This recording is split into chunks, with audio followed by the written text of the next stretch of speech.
morning, everyone. Before we head out for our day, I just wanted to share something with you. And like I said before, when I get spiritual downloads first thing in the morning, it's not of my volition. It's just something that comes to mind when I wake up first thing in the morning. For some reason, I felt compelled to speak on this, and I've touched on this in previous audios in regards to business.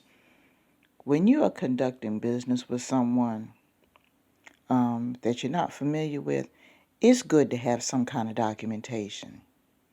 It's good to have a cell phone where you can take pictures, if possible, record, if not video, audio, some type of tangible proof if there is not paperwork involved. It's preferably if you do business with someone to have paperwork, but if they don't want to do paperwork, make sure that you have some type of uh, audio or visual documentation through your cell phone that the transaction occurred, because on many occasions I've witnessed over the years where people would hire someone, let's say a job for hire, last minute thing, and they will get this person and they think everything is fine as far as the payment of the services once the job is completed, and that person will turn around and say that they weren't paid. They will turn around and even try to take you to court and try to sue and take your business.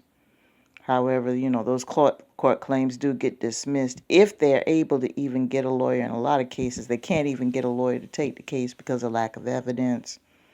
But they can go to small claims court and speak on their own behalf. And some people even do this. They're hustling to try to get what you have.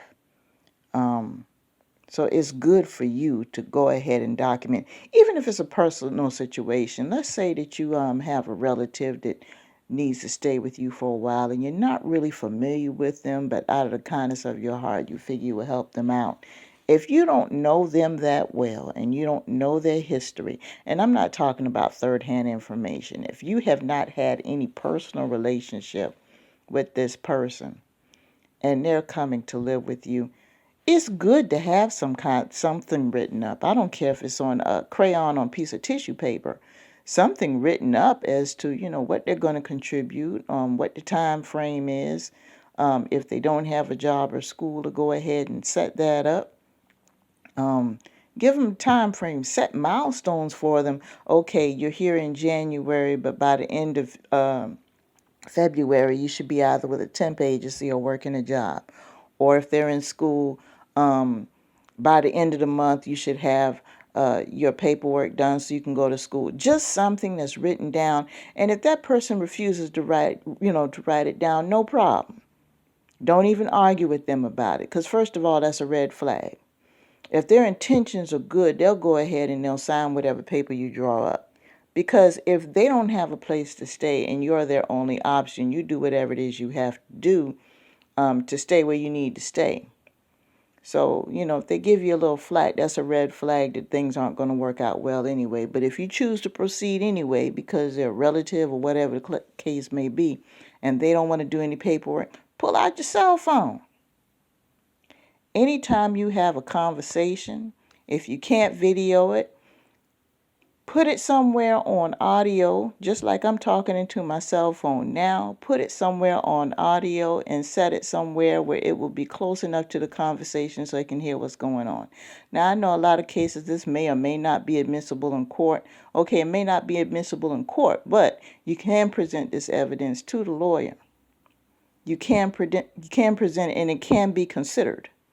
So, and 9 times out of 10, once that person finds out that you have video or audio recordings and they try to commit a fraudulent act against you, most of the time they'll dismiss the whole thing because they don't want to be outed. But you do have those select few that just try to push the envelope for whatever reason.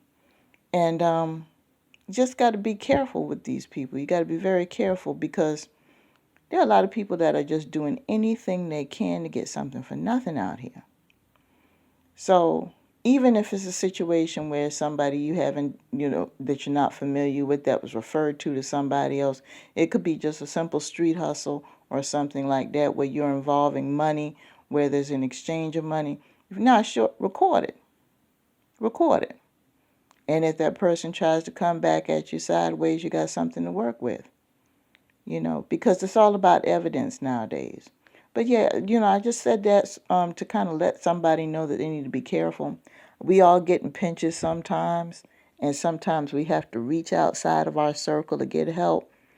If it's not a official facility and you're just dealing with people directly, and you don't know that person very well, don't be vulnerable. Take pictures. If you can't get paperwork and they're upset because you're using your cell phone, fine. Put the cell phone somewhere where it's not obvious. Put the audio feature on, because this audio feature picks up everything. Turn the volume up on high and have whatever conversation you need to have. Because if you don't know this person,